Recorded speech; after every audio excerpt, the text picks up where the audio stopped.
اللہ عز الجلال نے اپنے پیغمبر کے ذریعے ایک بہت بڑا انعام ہم تک پہنچایا ہے، اور وہ کون سا انعام ہے جس کے بارے میں آپ کی خدمت میں چند باتیں رکھنا چاہتا ہوں۔ یہ ایمان کی لذت اور مٹھاس اور حلاوت یہ نصیب کس شخص کو ہوتی ہے؟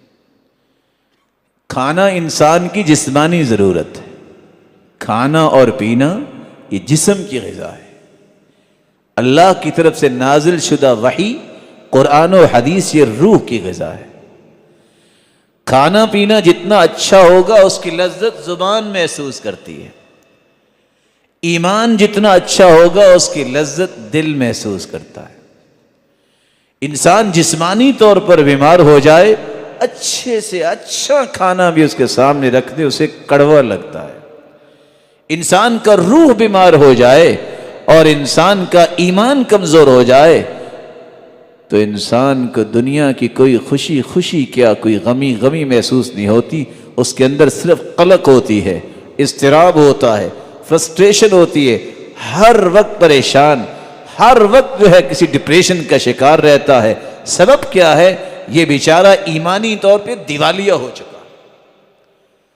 مصیبتیں انبیاء پر بھی آئیں، اولیاء و اصفیاء پر بھی آئیں، لیکن اس کا معنی یہ ہے کہ اللہ سے تعلق توڑ لے، اس کا معنی یہ ہے کہ مایوس ہو جائے، اس کا معنی یہ ہے کہ عبادت چھوڑ دے، اس کا معنی یہ ہے کہ اللہ کو یاد کرنا چھوڑ دے، اس کا معنی ہے کہ نعوذ باللہ غلط باتیں اپنی زبان سے بولنا شروع کر دے، اس کا معنی یہ ہے کہ گریبان چاک کرے، اس کا معنی یہ ہے کہ اپنے چہرے کو خود ہی تھپیڑے مارنا شروع کر دے، اس کا معنی یہ ہے کہ اللہ پہ اعتراض کرنا شروع کر دے۔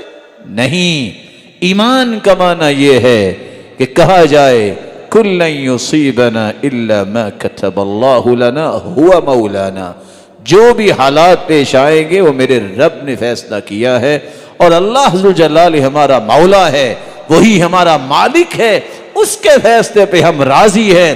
لذتی و راحتی فیما قدر علی، میری زندگی کی اصل لذت و حلاوت اور مٹھاس یہ ہے میرے رب نے جو فیصلہ کیا ہے وہ بالکل ٹھیک کیا ہے، میں اس پہ راضی ہوں۔